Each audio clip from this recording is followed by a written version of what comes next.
Hello, everyone. We're going to have the most interesting discussion today. We're talking to Wendy Hapgood, the co-founder and COO of Wild Tomorrow Fund. They're doing some amazing work to protect wildlife habitats in Africa and elsewhere. You don't want to miss this episode. Stick around. Welcome to the Your Mark on the World show with your champion of social good, Devin D. Thorpe. Wendy, welcome to the show.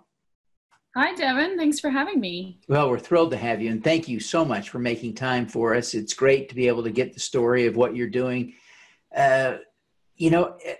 You told me something in advance that really intrigues me, and I want to start there. You said it was the tsunami and the related, nuclear problems and all that when you were working on Wall Street, that somehow motivated your shift in career. And tell me about how that affected you.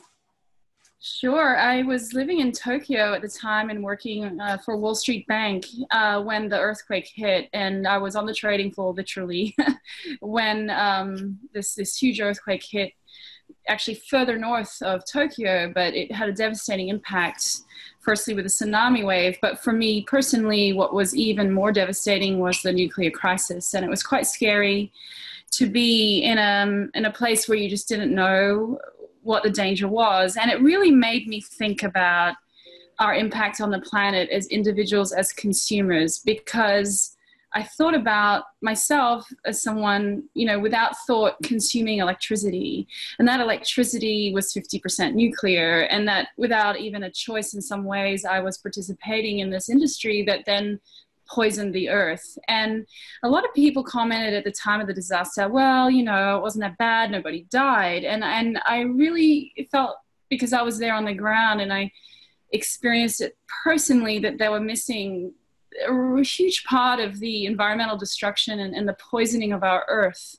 But it also made me think about consumption and how we live our lives every day without thinking about the impact that we have as individuals on the planet.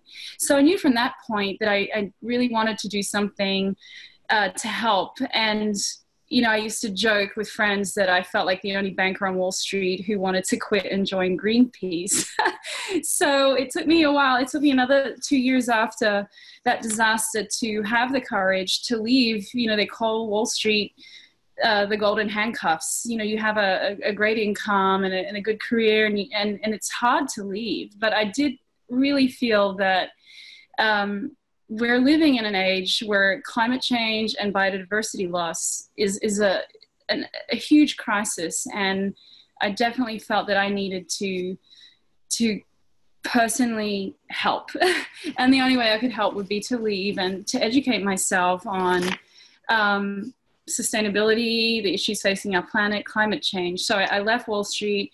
I went to school. I did my master's at Columbia University's Earth Institute in sustainability, and at the same time founded Wild Tomorrow Fund, which is a wildlife conservation organization, so focused on tackling that issue of biodiversity loss.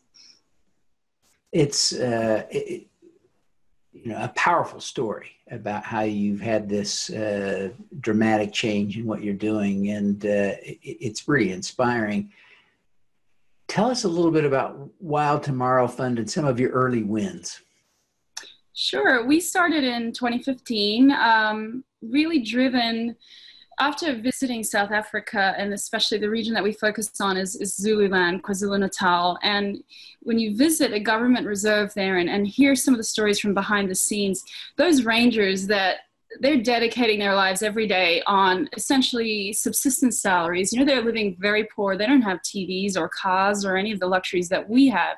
And yet they are, dedicating their lives to protecting wildlife, which I think is for the benefit of all of us who want a future where there are elephants and rhinos and lions that are still in the wild. So we saw their need, and this need that wasn't being addressed at a very basic level. So there's a lot of sexy things you could do to help with anti-poaching, like buying drones, but which, I'm sure that's helpful. But when a reserve doesn't have boots for rangers, there's in some ways a really easy way to help. So we started in 2015, literally raising money, very direct with our donors to say, how do you want us to use your donation? Would you like to buy a pair of boots? And that person knowing that when they donate, you know, they're going to see down the line a pair of boots being delivered to a ranger. So that's where we started on a sort of a smaller scale, and then it grew from there.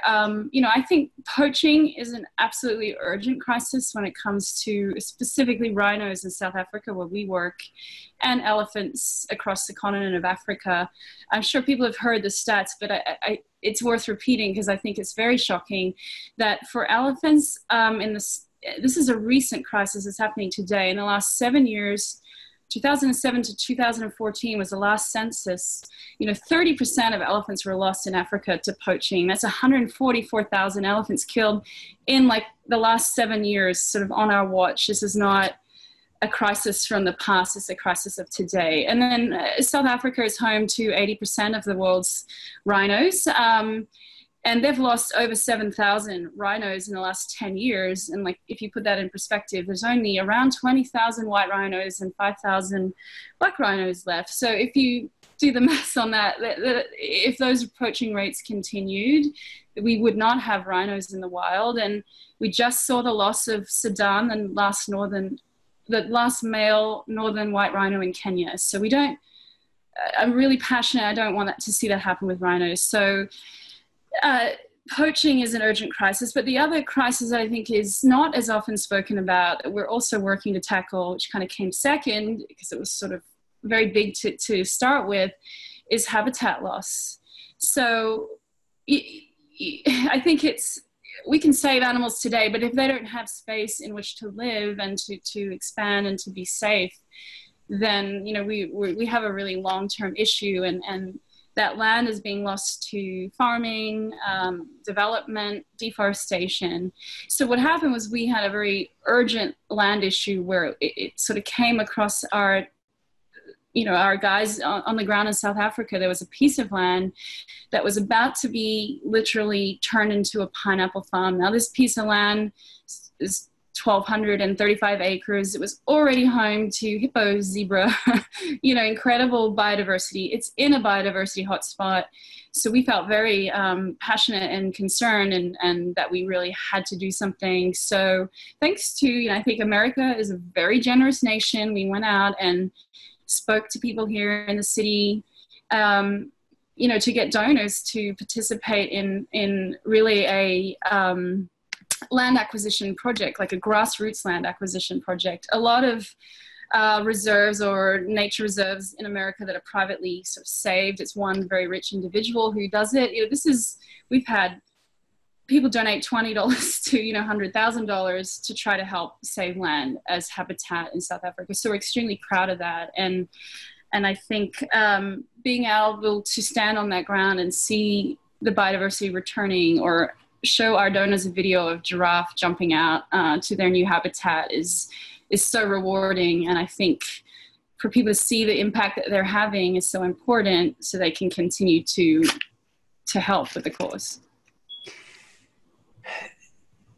As we think about the land, this land question, I think a little bit about the nature of the problem. We think a lot about the urbanization of the planet, which seems to, by its nature, be protective of land, but it must be agriculture and recreation that must be encroaching on natural habitats. What are you actually seeing?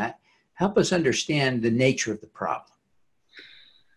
I think a lot of people expect when they go and visit Africa on a safari that it will all look a bit like you see in, you know, nature documentaries. And the reality is, you know, actually a lot of photographers kind of frame out the highway or the roads, that there is a lot of development. The population is growing around the world and in Africa too. So humans, we are really multiplying and expanding space. So the region that we're in, it's agricultural development and like communities. So people, growing local population, pushing up against the edges of wild habitat.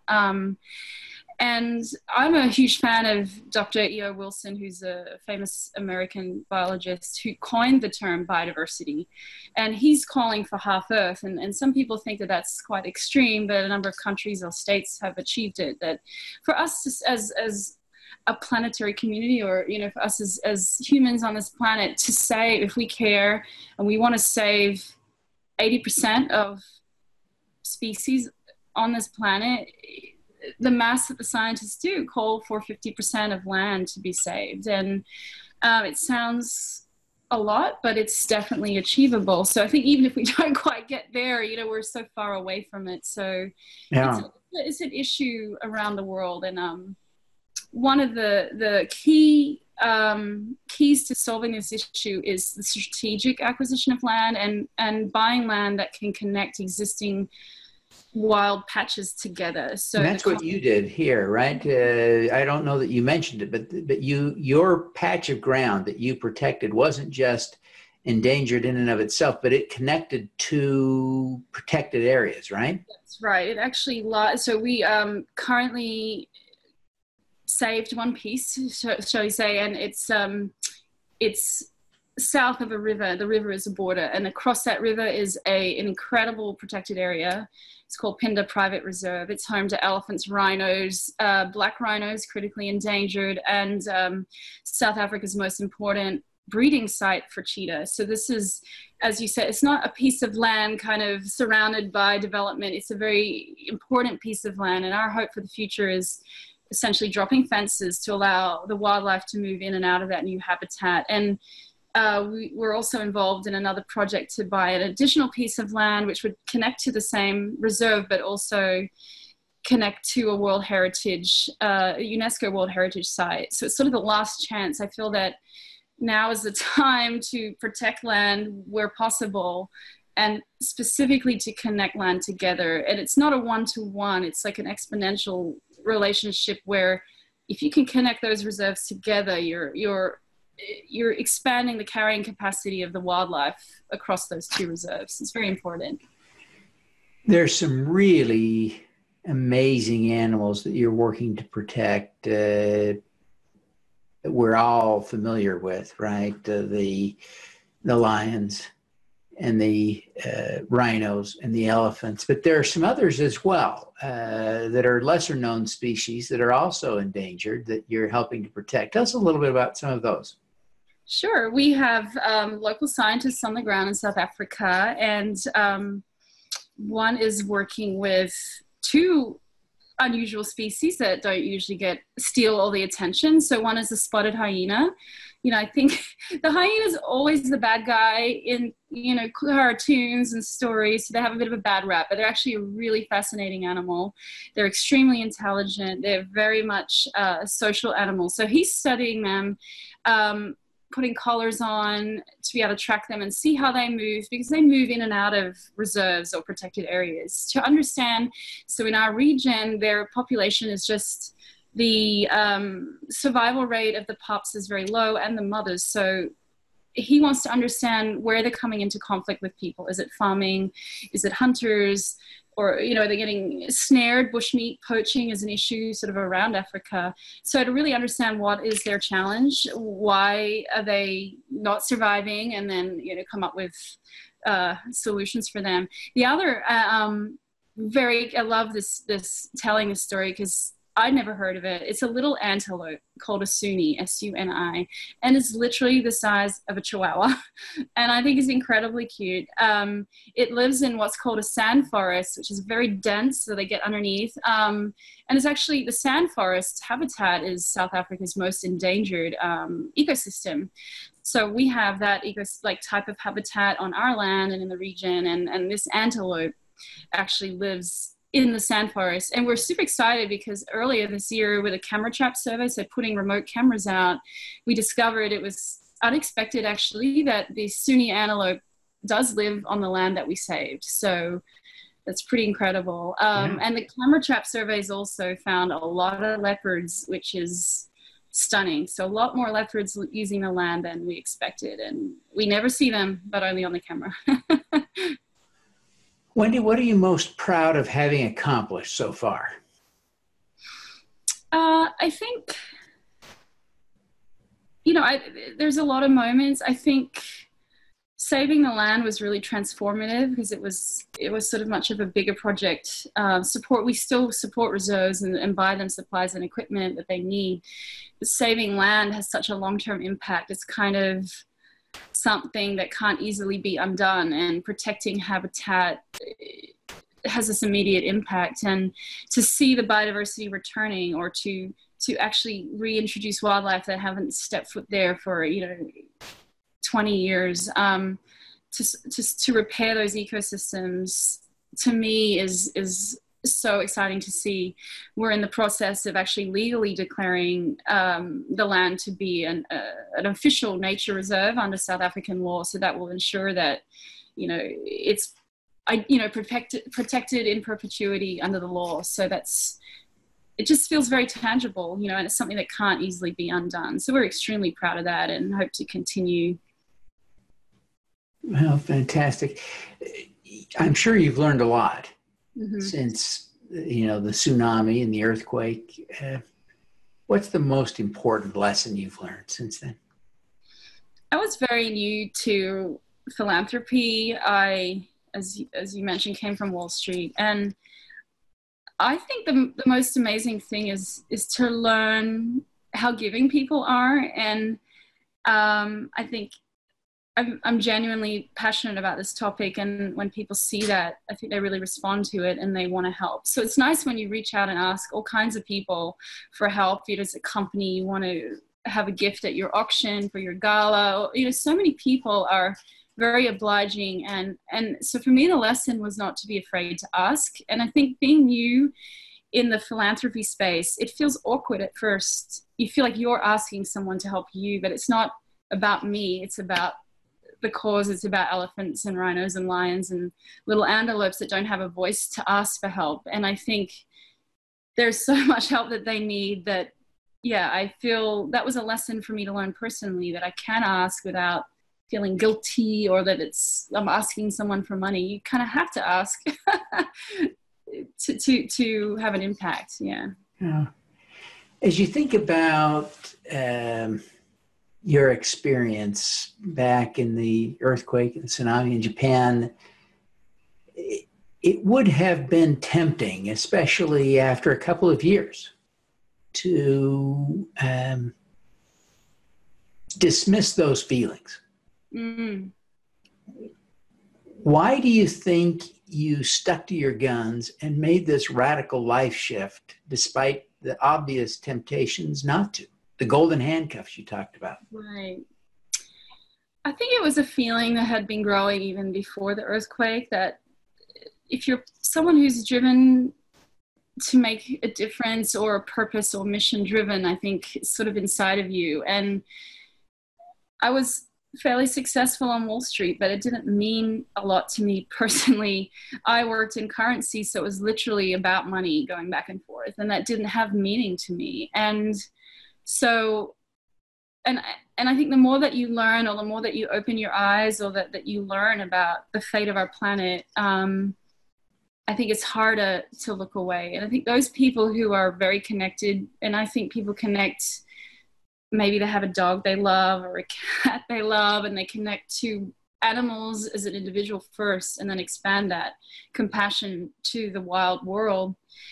Once you see, I talk about a concept that is actually is a term now, which is ecological grief. And I think for those of us who feel it or start to see it, it's hard to turn away, because that grief, or that feeling of sadness, or watching this destruction of our environment, is hard to just let it happen and not to act. So I think a lot about how to inspire others to act, and what is it that drives people to actually take action. And I definitely also believe that being able to go and see the wildlife, if you have that opportunity, or we have a volunteer trip, people going and seeing it with their own eyes, if you can, is makes a real impact. Is visceral. Even, for a lot of kids, and our ecologist who's dedicated his life to animals, it was seeing them at the zoo. So I really thought that if I don't change, then it will make me sick too, because cannot be happy. I personally could not be happy remaining on the track that I was on. So, yeah. So, Wendy, what is your superpower? It's a great question. I was in sales in the bank, so I really love people, and I love connecting with people. I love talking to people. And so I think my superpower is genuinely loving connecting with people. And it's kind of helpful. Like, I wanted to be a salesperson for nature, or a salesperson for biodiversity, that, you know, going out and talking and networking and telling people about the challenges facing our planet, but also, instead of it being a huge problem, how they can actually help in a bite-sized way. You know, it doesn't, these problems sound so huge, but you can really break it down into manageable chunks, and people can feel that they can make a difference. So I think that's my superpower, is being a people person and loving connecting with people, and then helping them to find a purpose too, like I did, and understanding how they can help fight back as well. Well, wonderful. Wendy, I really appreciate you taking the time to be with us today. And I know you're busy, but before you go, if you would take just 1 minute and tell people how they can learn more about the Wild Tomorrow Fund and how they can connect with you personally, that would be great. Sure. First stop is our website. It's www.wildtomorrowfund.org. It's easy to remember because Wild Tomorrow Fund abbreviates to WTF, which was sort of intentional. You know, when you talk about 100,000 elephants dying, you can say WTF. It is quite shocking. So that's an easy way to remember who we are. So we're on Facebook, Instagram, and if you'd like to connect with us, you can definitely email me, Wendy@wildtomorrowfund.org. And yeah, I hope to connect with new people. Fantastic. Well, Wendy, thank you so much for taking the time to be with us today. We wish you every success in preserving the wild tomorrows for our posterity. Thank you so much, Devin. I appreciate it. All righty. Let's do some good. Thank you for listening. Devin Thorpe's mission is to end extreme poverty, improve global health, and mitigate climate change before 2045 by finding and sharing the stories of those who are doing the most good. You can join with other listeners to accelerate Devin's mission by visiting helpdevin.org right now.